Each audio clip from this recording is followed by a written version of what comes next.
ત્રણ શ્રેણિક. હવે સૌથી પહેલા તો આપણે જોઈ લઈએ કે શ્રેણિક એકચ્યુઅલમાં છે શું. તો શ્રેણિક કોઈ બહુ મોટી વિશેષ વસ્તુ નથી. શ્રેણિક એટલે સંખ્યાઓની ગોઠવણી. બસ સંખ્યાઓને અલગ અલગ હાર અને સ્તંભમાં ગોઠવવાની જે પ્રક્રિયા છે એને આપણે શ્રેણિક કહેતા હોઈએ છીએ. બરાબર. એટલે શ્રેણિક માટે કોઈ બીજી વ્યાખ્યા અલગથી યાદ રાખવાની જરૂર નથી. એટલે ઇન શોર્ટ જો ગુજરાતીમાં બીજી રીતે બોલીએ તો સંખ્યાઓ અથવા વિધેયોની ક્રમમાં લંબચોરસ સારણીને શ્રેણિક કહેવાય. આ એની આમ જોવા જઈએ તો મેથેમેટિકલ વ્યાખ્યા છે. બાકી પછી કોઈ એની બીજી જરૂર હોતી નથી. ચાલો છતાં બી લખી દઈએ આપણે. સંખ્યાઓ અથવા વિધેયોની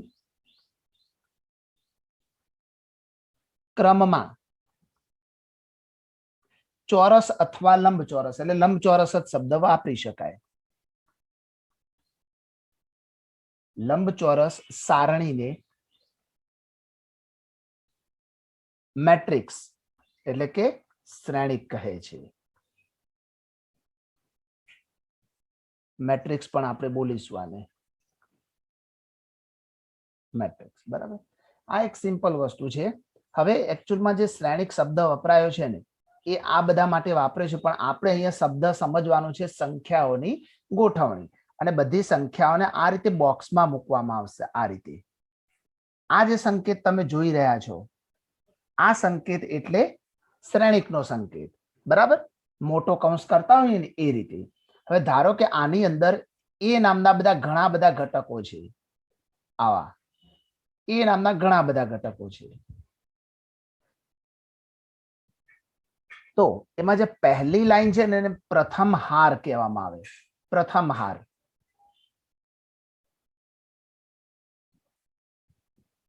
આ બીજી હાર. એટલે જે આડી લાઈન છે એને હાર કહીશું, ઇંગ્લિશમાં રો બોલીશું. બરાબર. એટલે અત્યારે હાલ પૂરતું તમે એને હાર બોલી શકો અથવા રો. હવે એ રીતે ઊભી લાઈનમાં જો આ પહેલી ઊભી લાઈન છે એને પ્રથમ સ્તંભ કહીશું. પ્રથમ સ્તંભ. આ બીજો સ્તંભ અને આ ત્રીજો સ્તંભ. તો આ જે આપણે ગોઠવણી અથવા તો જે સારણી બનાવેલી છે એમાં હાર 2 છે અને સ્તંભ એટલે કે કોલમ 3 છે. તો આ જે સારણી છે એને આપણે બોલીશું 2/3 કક્ષાવાળી શ્રેણિક.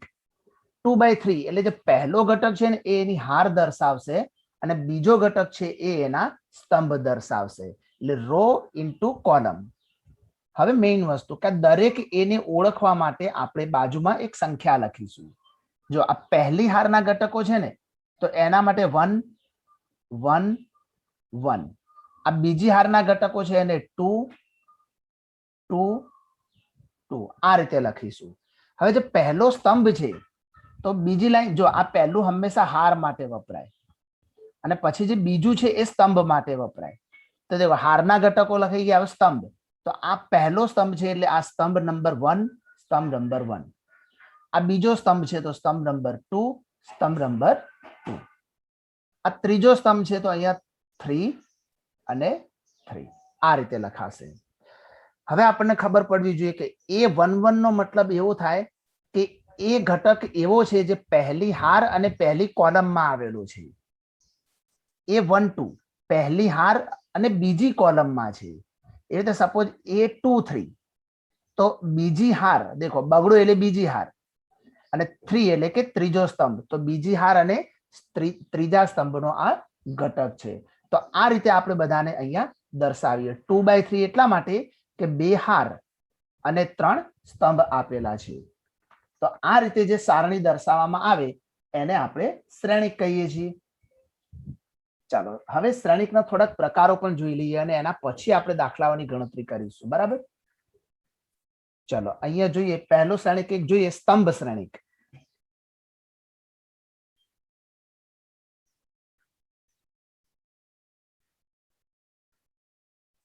હવે સ્તંભ શ્રેણિકનો મતલબ શું થાય? તો સ્તંભ એટલે થાંભલો. આપણે એની વ્યાખ્યાઓ યાદ નથી રાખવાની. ચલો આપણે સૌપ્રથમ સ્તંભ શ્રેણિક વિશે શીખીશું. સ્તંભ શ્રેણિકનો મીનિંગ શું થશે? તો સ્તંભ શ્રેણિક એટલે એક થાંભલો જ હોય, એક જ સ્તંભ હોય. જો વ્યાખ્યાઓ ગોખવાની નથી, પણ જે શ્રેણિકમાં માત્ર એક જ સ્તંભ હોય. દાખલા તરીકે અહીંયા લખું છું, એનું ઉદાહરણ યાદ રાખી લો.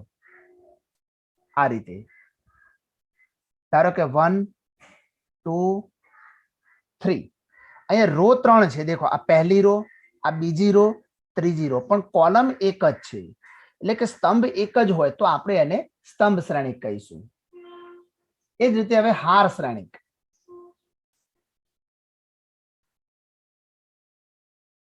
હાર શ્રેણિક આનો મીનિંગ શું થશે? તો આની અંદર ફક્ત એક જ રો હશે. આમાં કોલમો ગમે તેટલી હોઈ શકે, પરંતુ રો એક જ હોય.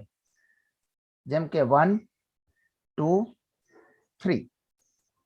તો તમે જુઓ, હાર એક જ છે. કોલમ પહેલી, બીજી, ત્રીજી, કોલમ ગમે તેટલી હોય, પરંતુ હાર એક જ હોય તો આપણે એને કહીશું હાર શ્રેણિક. એ જ રીતે ચોરસ શ્રેણિક.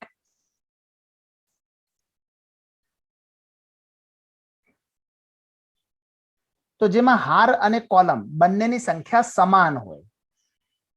ધારો કે 1 2 3 4. તો દેખો, 2 હાર અને 2 કોલમ છે, 2x2. આ બંને નંબર સેમ ટુ સેમ આવે ને તો આપણે એમને ચોરસ શ્રેણિક કહીશું. તો એ જ રીતે લંબચોરસ શ્રેણિક પણ હોય. લંબચોરસ શ્રેણિક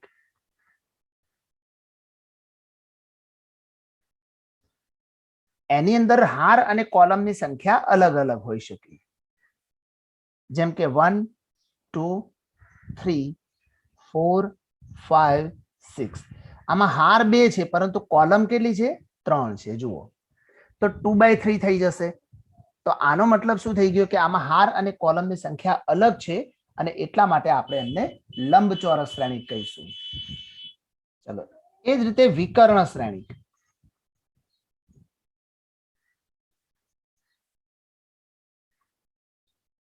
તો વિકર્ણ શ્રેણિકનો મીનિંગ એવો થશે કે જેની અંદર ફક્ત એક વિકર્ણમાં જ ઘટક આપેલા હોય. જેમ કે અહીંયા જોઈ શકો છો તમે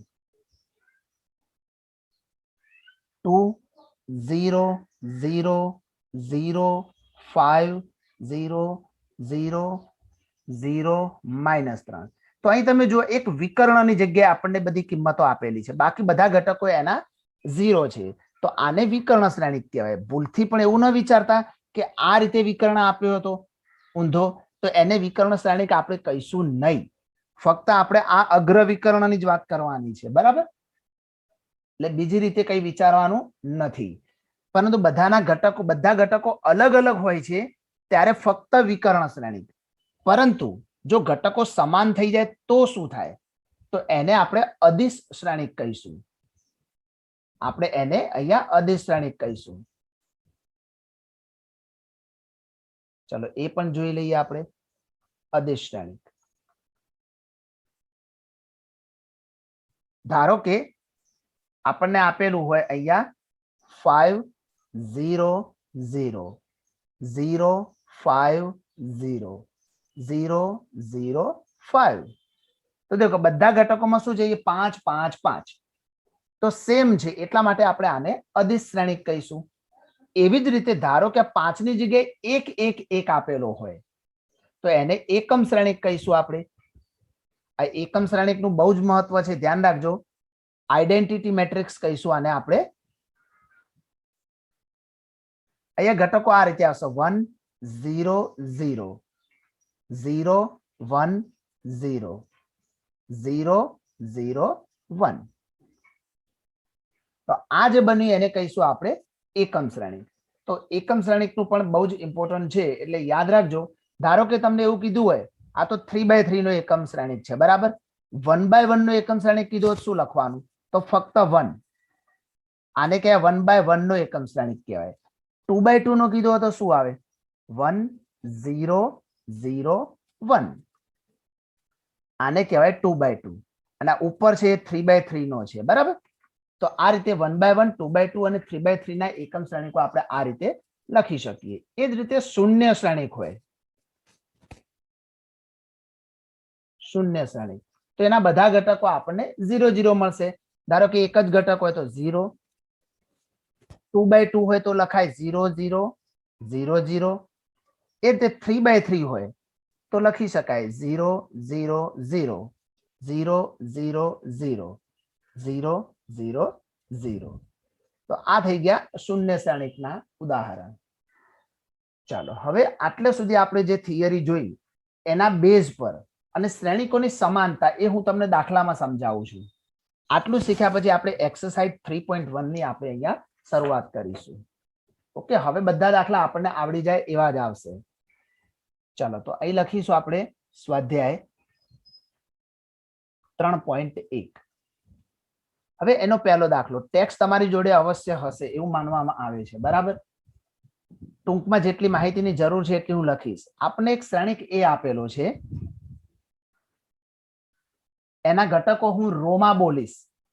2 5 19 -7. આ પહેલી રો કમ્પ્લીટ.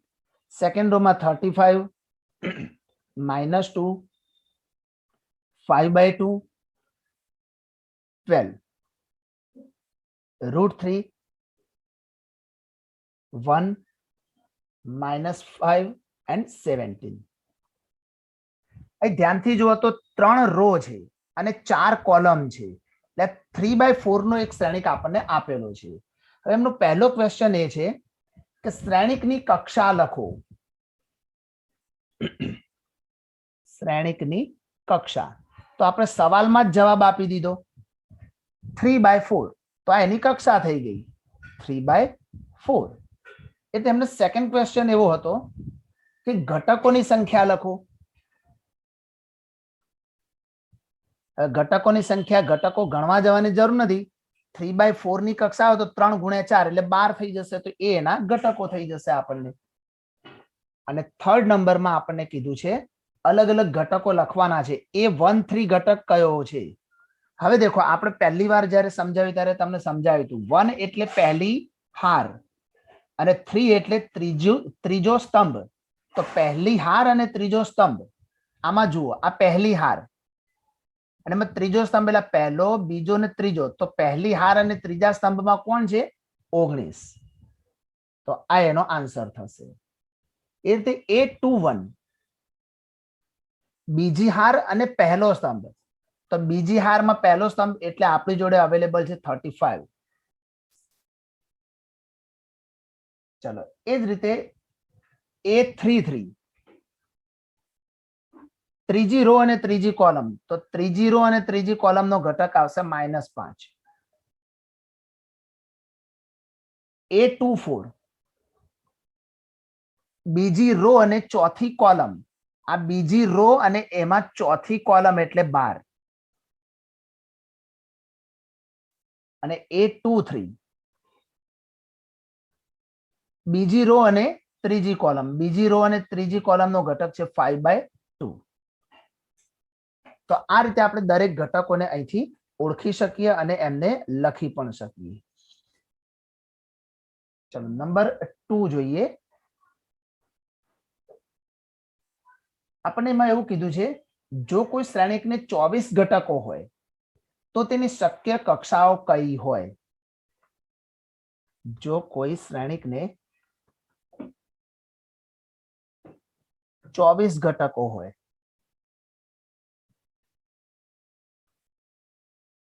તો શક્ય કક્ષાઓ કઈ હોય? જો તેને 13 ઘટકો હોય તો તેની શક્ય કક્ષાઓ શું થશે? એટલે બે સવાલ છે. 24 ની જગ્યાએ બીજો સવાલ જોડે જોડે એમણે આપ્યો છે 13 હોય તો શું હોય, બરાબર. એટલે બંને આપણે આમાં જોઈ લઈશું. દેખો 24 ઘટક હોવા એનો મતલબ એમનો કહેવાનો અર્થ એવો છે કે એની રો અને કોલમનો ગુણાકાર 24 થાય. તો અહીંયા શું હોઈ શકે? જેમ કે આપણે લખી શકીએ 24 એકા 24. તો 24 હાર અને એક જ સ્તંભ હોય, બની શકે. એટલે 12 દુ 24 એટલે 12 હાર હોય અને 2 એની કોલમ હોય એવું પણ બની શકે. એ રીતે 8 તરી 24, 6 ચોક 24, બરાબર, આ રીતે અલગ અલગ બધા ઘટકો એના આપણે લઈ શકીએ છીએ. તો આ રીતે જેટલા બી અવયવ પડતા હોય એટલા બધા પાડી દેવાના અને બધા અવયવ અહીંયા દર્શાવીશું. તો પહેલાનો આન્સર થશે કે 24 ઘટકો હોય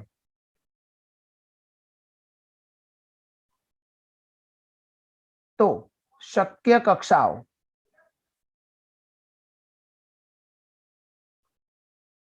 એક તો 24/1, 12/2, 8/3 and 6/4 આ બધી એની શક્ય કક્ષાઓ થઈ જશે. એવી રીતે કોઈ રહી ગઈ હોય તો પણ તમે અહીંયા લખી શકો. બરાબર, ઇન શોર્ટ જે બંનેનો ગુણાકાર 24 થતો હોય બધી શક્ય કક્ષાઓ એની બની જશે. એ રીતે જો 13 ઘટકો હોય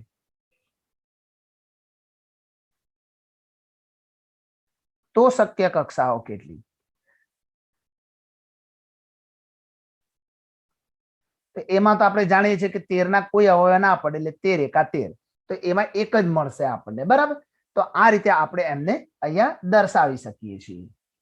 હવે exactly number 3 same to same છે. દાખલા નંબર 3 એટલે એ તમને જાતે ગણવા આપીશ.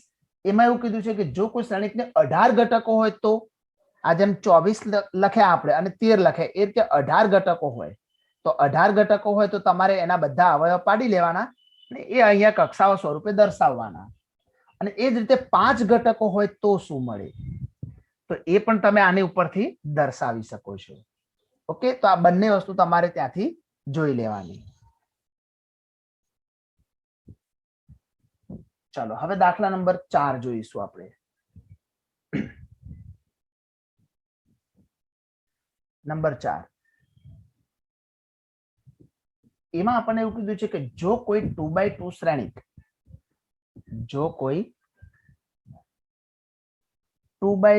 શ્રેણિક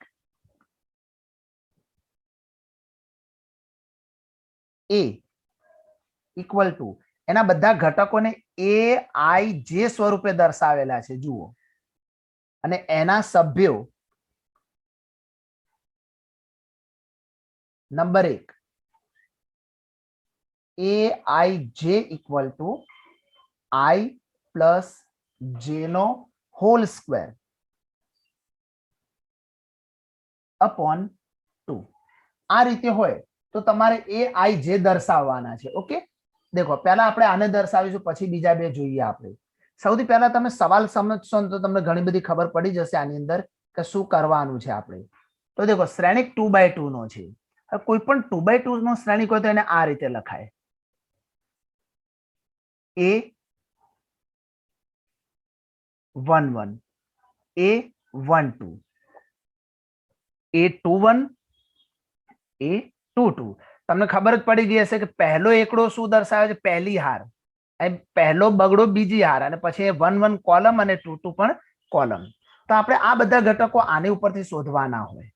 તો દેખો પહેલો ઘટક છે A11, અહીંયા શોધી લઈએ A11. ચલો A11 આપણે શોધીશું અહીંયા પહેલા. તો આ પહેલો 1 એટલે I અને બીજો 1 એટલે J. તો આમાં પહેલો I ની જગ્યાએ 1 મૂકવાનો, J ની જગ્યાએ પણ 1 મૂકવાનો, એમનો હોલ સ્ક્વેર અપોન 2. તો અંદર 1 વત્તા 1 એટલે 2 અને 2 નો વર્ગ 4 ને 4/2 એટલે 2 થશે. હવે આપણે બીજો ઘટક મેળવીશું A12. અહીંયા આવશે A12. તો 1 એટલે I અને 2 એટલે J. આપણે દરેક વખતે આની અંદર અપ્લાય કરવાનું હોય. I ની જગ્યાએ 1, J ની જગ્યાએ 2 એનો હોલ સ્ક્વેર અપોન 2. 2 અને 3, 3 નો વર્ગ 9, 9/2 એટલે 9/2. એ રીતે હવે A21 લઈશું આપણે અહીંયા A21. ચલો I ની જગ્યાએ 2 મૂકવાના અને J ની જગ્યાએ 1 મૂકવાનો છે, એનો હોલ સ્ક્વેર થશે અહીંયા એન્ડ અપોન 2. તો 2 ને 3 નો વર્ગ 9/2 એટલે 9/2 થઈ જશે અહીંયા. અને એ રીતે આપણે લઈશું A22. તો અહીંયા મુકાશે 2 + 2 નો સ્ક્વેર ભાગ્યા 2. 2 ને 2 4, 4 નો વર્ગ 16, 16/2 એટલે 8. તો તો આપણને પહેલો જવાબ મળી ગયો. અહીંયા જુઓ, એનો શ્રેણિક આપણે અહીંયા દર્શાવીશું. આપણને સવાલમાં કીધું છે કે ભાઈ આ રીતે અલગ અલગ તમારે એ ની રચના કરવાની છે. તો આ શ્રેણિક એ છે આપણો. તો દેખો, A11 ની કિંમત મળી આપણને 2, A12 મળ્યા 9/2, A21 મળ્યા 9/2 અને A22 મળશે આપણને 8. ચાલો, તો આ રીતે આપણને શ્રેણિક એ મળી ગયો. સેમ ટુ સેમ નંબર 2 માં પણ એવું છે. I ભાગ્યા જે કરવાના, લેવાના બધા ઘટકો અહીંથી જ આ રીતે શોધવાના છે. તો સેકન્ડ નંબર છે એ તમારે સેલ્ફ કરવાનો છે અને થર્ડ નંબર હું કરાવું છું એમાંથી, અને એમાં થોડું ગણવાનું છે એટલા માટે, બાકી બધું સેમ જ છે. ચાલો, નંબર 3 માં લઈએ આપણે. એમાં ફરીથી A11 આપણે શોધીશું. A11 પણ એની રકમ લખી દઈએ પહેલા. ઉભા રહો, અહીંયા I છે અને આ છે J. I J માટે આપણને લેવાનું કીધું છે I પ્લસ 2J એનો હોલ સ્ક્વેર અપોન 2. ચલો, હવે પહેલા આપણે લઈશું A11. તો I ની જગ્યાએ 1, J ની જગ્યાએ પણ 1 મૂકો તો 2 એકા 2 અને એનો હોલ સ્ક્વેર અપોન 2. તો 3 નો વર્ગ 9, 9 ભાગ્યા 2 એટલે 9/2. ચલો, પછી A12 લઈશું આપણે. તો I ની જગ્યાએ 1 મૂકવાનો છે પ્લસ J ની જગ્યાએ 2 મૂકો. રકમની અંદર જો તો 2 દુ 4 થઈ જશે. હું ડાયરેક્ટ મૂકું છું આટલું, એનો હોલ સ્ક્વેર થશે અપોન 2. તો 4 ને 5, 5 નો વર્ગ 25, 25 ભાગ્યા 2 અહીંયા આવશે. પછી અહીંયા આવશે A21. તો દેખો, 2 કોની જગ્યાએ મૂકીશું? I ની જગ્યાએ. J ની જગ્યાએ 1 આવશે એટલે 2 એકા 2 થઈ જશે એનો સ્ક્વેર ભાગ્યા 2. 4 નો વર્ગ 16, 16 ભાગ્યા 2 એટલે 8 આવશે. અને એવી જ રીતે આવશે A22. તો પહેલા 2 અને અહીંયા 2 મૂકો તો 2 દુ 4 એનો સ્ક્વેર અપોન 2. 4 અને 2 6, 6 નો વર્ગ 36, 36 ભાગ્યા 2 એટલે 18. તો આપણને અહીંનો શ્રેણિક એ કેવો મળશે?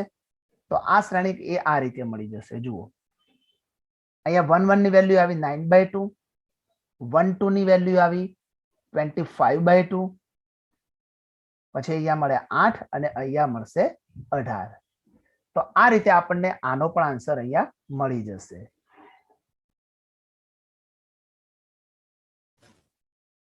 નંબર 5 જોઈએ. એમાં એવું કીધું છે કે 3/4 શ્રેણિકના સભ્યો. દેખો, અહીંયા એવું કીધું છે કે 3/4 શ્રેણિકના સભ્યો આપણને આ ટાઈપના આપ્યા છે. AIJ સ્વરૂપ કીધેલું છે આપણને 1/2 mode of -3I plus J. બસ, હવે આપણે બધા શોધવાના છે. એવો ને એવો બીજો પણ છે, બીજો તમે જાતે કરજો, હું આ શોધી આપું છું તમને. પણ 3/4 હોય એટલે આપણને ખબર પડવી જોઈએ કે અહીંયા કેટલા કેટલા લેવાના. એટલે એડવાન્સમાં તમે બનાવી દો ને તો તમને વાંધો ના આવે. દેખો, 3 હાર અને 4 કોલમ છે. આપણે લખીશું A અને A. 4 કોલમ બનવી જોઈએ, બરાબર? અને હાર 3 જ બનાવવાની છે આપણે.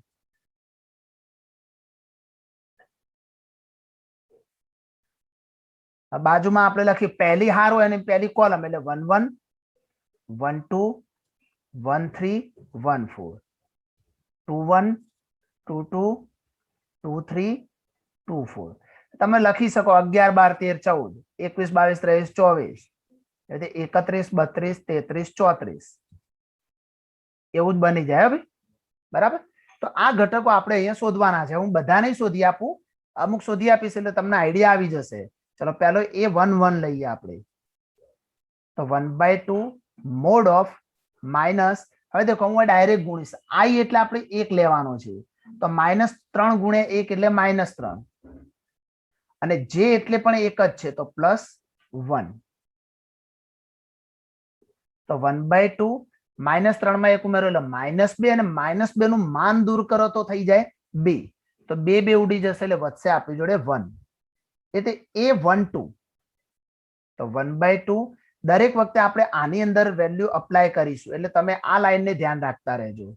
મોડ ઓફ, હવે આઈ ની જગ્યાએ 1 મૂકવાનો છે, એટલે -3 ગુણ્યા 1 એટલે -3, જેની જગ્યાએ 2 છે એટલે +2. -3 માં 2 ઉમેરો એટલે -1, -1 નું માનાંક દૂર કરો એટલે 1 થઈ જાય, તો 1/2 into 1 એટલે 1/2. એવી રીતે A13 શોધી શકાય, A14 પણ શોધી શકાય. એ રીતે બધી શોધવાની. ચલો એવી રીતે અંદાજે વચ્ચેથી એક લઈએ આપણે, A23 શોધી લઈએ આપણે. A23 તો 1/2 મોડ ઓફ, આ બગડો છે એ આઈ ની જગ્યાએ ગુણવાનો છે, તો -3 ગુણ્યા 2 એટલે -6, પ્લસ જેની જગ્યાએ 3, -6 માં 3 ઉમેરો તો -3, -3 નું માનાંક દૂર કરો તો +3, 3 ગુણ્યા 1 એટલે 3/2, તો અહીંયા આવશે 3/2. આવી રીતે બધા જ ઘટકોને તમારે અહીંયા શોધી લેવાના અને દરેકે દરેકને પોતપોતાની જગ્યાએ તમે ગોઠવી દો એટલે તમારો જે શ્રેણિક એ છે એ આપણને અહીંયા મળી જશે. બરાબર, આ તમારા માટે અહીંથી સેલ્ફ પ્રેક્ટિસ છે, આવડી જાય એવું જ છે, એટલા માટે આ તમે જાતે જ કરશો. ચલો નંબર 6 જોઈએ. એમાં x, y અને z ના મૂલ્યો શોધવાના છે આપણે.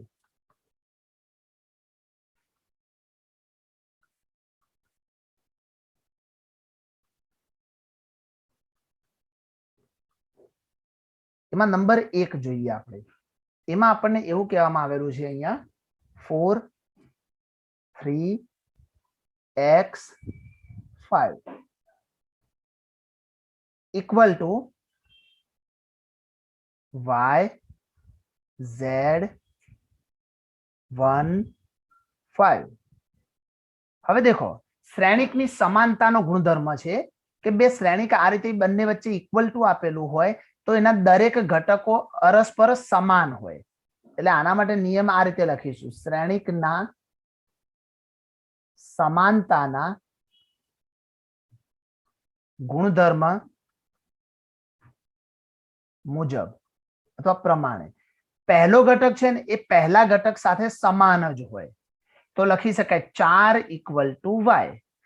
એ રીતે 3 અને z પણ સમાન હોય તો 3 બરાબર z, અને એ રીતે નીચે x બરાબર પણ 1 હોય તો x બરાબર 1, અને 5 અને 5 તો સમાન જ છે, તો બસ તો x y z ના મૂલ્યો મળી ગયા આપણને. તો દેખો x બરાબર 1, y બરાબર 4 અને z બરાબર 3. તો શ્રેણિકની સમાનતાનો ગુણધર્મ છે, તો એ પ્રમાણે આપણે એકબીજાને સરખાવી શકીએ. ચલો એમાં નંબર 2 જોઈ લઈએ. x plus y 2 5 plus z અહીંયા xy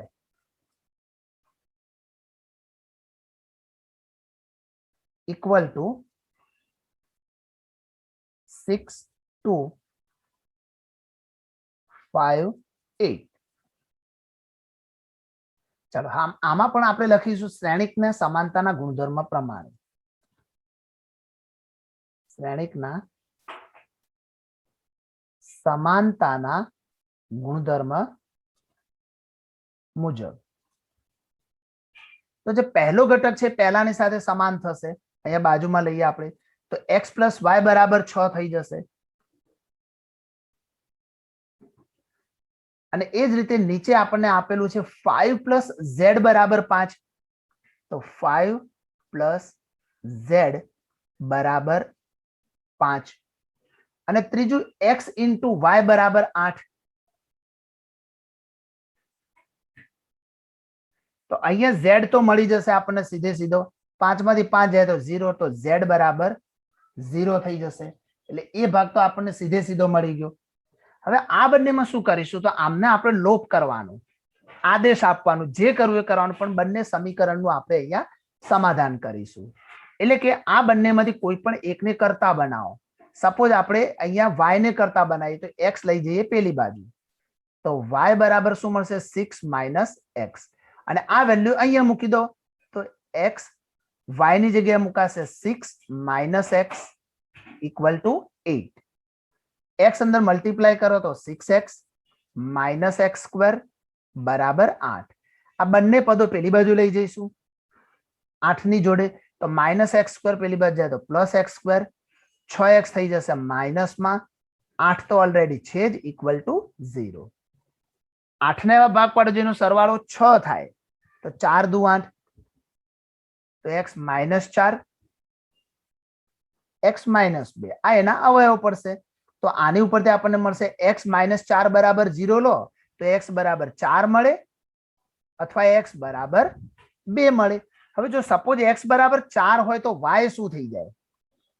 તો આની અંદર મૂકો, x 4 હોય તો y શું મળે? તો એ 4 મૂકો તો 6 માંથી 4 જાય તો 2 થઈ જાય. અને x 2 હોય તો y શું મળે? તો આની અંદર 2 મૂકી દો તો 6 માંથી 2 જાય તો 4 મળે. તો આ રીતે આપણને ત્રણે ત્રણ કિંમતો મળશે. આ z ની કિંમત છે અને x અને y ની કિંમતો બે વખત મળશે આપણને અલગ અલગ. બરાબર, એ થોડુંક જોઈ લેજો. તો આ રીતે આપણે સમાનતાના ગુણધર્મનો ઉપયોગ અહીંયા કરી શકીએ છીએ.